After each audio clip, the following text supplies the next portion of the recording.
In fact, I first heard of Swami. That was in 1993.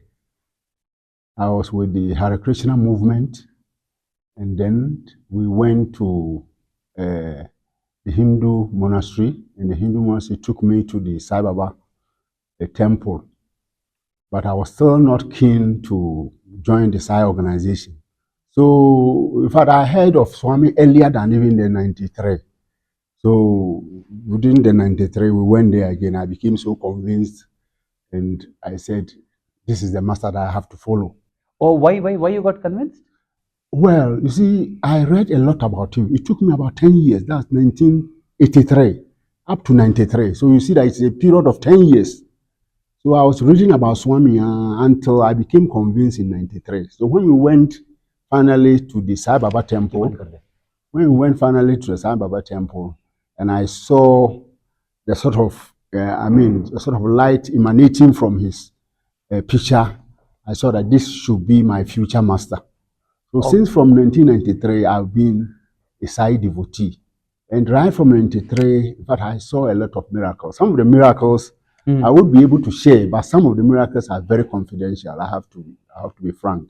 Okay. And I also had some friends who assisted me, and I was able to travel to India. In fact, the purpose was to not necessarily to see Swami, you see, but the idea was to further my education in Bangalore University, just to top up my engineering ideas. So it came to a time that Professor Drew, one of our leaders in Ghana, said there has been a youth conference, and it will be in 97. So I said, if that's the case, then I have to kill two birds with one stone. I would visit Swami and still continue that my education with the engineering faculty at Bangalore.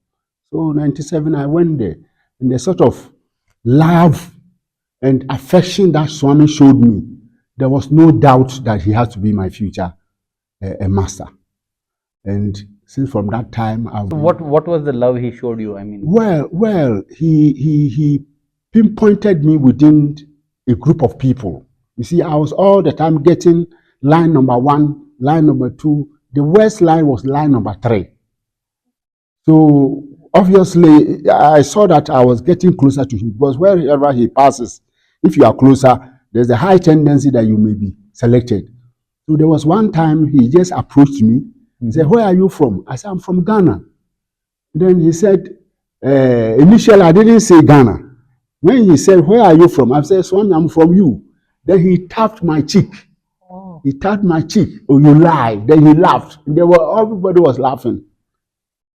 So I said, "Hey, well, let's see." In fact, we were all itching to get an interview. But how did you tell him that you're from I'm from him. How? You see, as a matter of fact, before I was planning to go, as I mentioned one professor's name, he said, when you are asked, I was briefed that when he asked me that question, I should say I'm from him. And that sort of thing got into my mind. So the moment he asked me, where do you come from? I said, I'm from him. And he became so thrilled, so happy, and then he tapped me on my cheek. He said, "You lie. You lie." Then I said, "I'm from Ghana." Then he nodded his head and went away. But you see, the signs that he showed, that affection, he looks at me and he smiles. He doesn't smile so much, but he looks at me and then he smiles. Even at the time that we were going to offer the Ghana flag to him, he smiled in a special way. I said, during the youth conference? During the youth conference. I was among the youth that attended the first youth conference to be organized in Putapati. So I said, definitely I'll get an interview. I was so in the evening we normally gather. We chant, we pray that Swami should call one of us to have an interview. I didn't know I was even going to be the star of the group. So the following 3 days, he called me and said, "I want to see you." He just pointed to me. "I want to see you in the interview room." And I told Swami, "Can I come with my friends?" Then he looked at me. He said, "How many?" And I told him that we are 11. He said, 11? He was about to go. Okay, all of you come. So the Ivorians, I had one Ghanaian too, those coming from Cameroon, He said, hey, you have helped us, you have helped us. And we went to the interview room because we wanted one person to be called by Swami and the rest of us would join. So people from Gabon also joined and we went to the interview room. The interview room was so small, but at least we all had spaces to sit. I said, it's such a small room. We were about, he had also called some people from Venezuela, and they were about 7, and we were also 11. Small room. And then he looked and he said, you are the group leader. I'll give you a gift. And he did like this. He waved his hand, and the ring came. And he called me on this finger, and he put the ring there. The ring is in Accra. No, so in fact, I was doing something. I'm a contractor, a civil engineer by profession. So I'm a contractor. One time, one of the blocks hit the ring, and the under got broken. But it is on my altar as I speak. It is on my altar. I no longer use it, but it is on my altar. In your altar. Huh? Yeah, I kept it on my altar.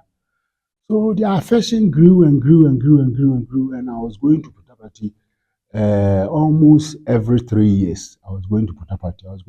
So I became a devoted person to Swami.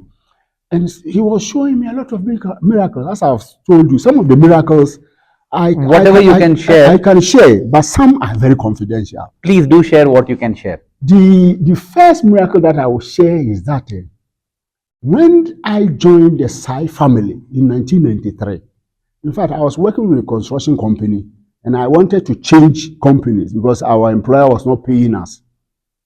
So I prayed to Swami for 3 days, Friday, Saturdays, and then Sunday. Sunday was the last day.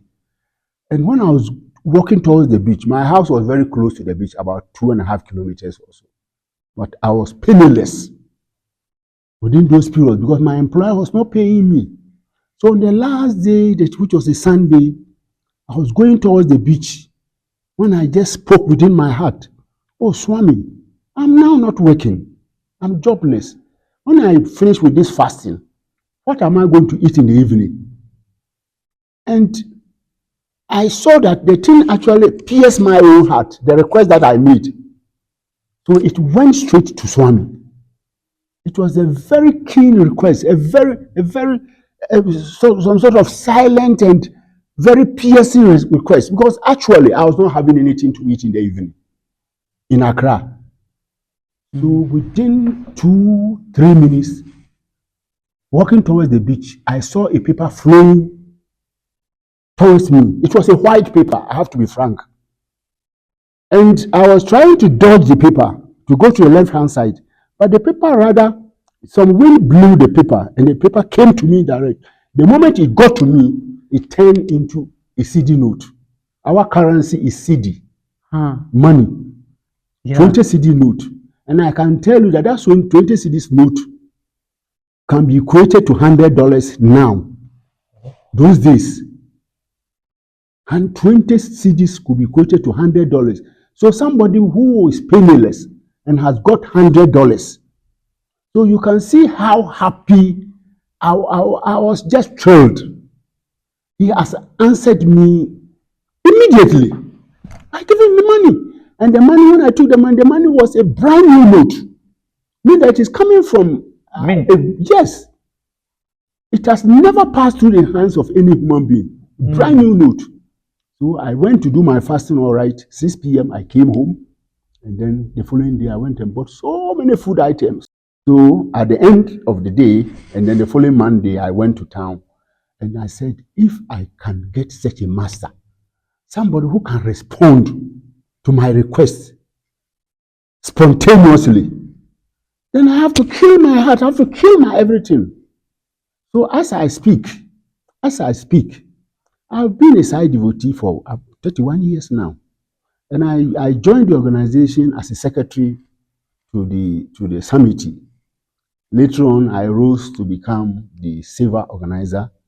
And presently, I am the NCP of Ghana.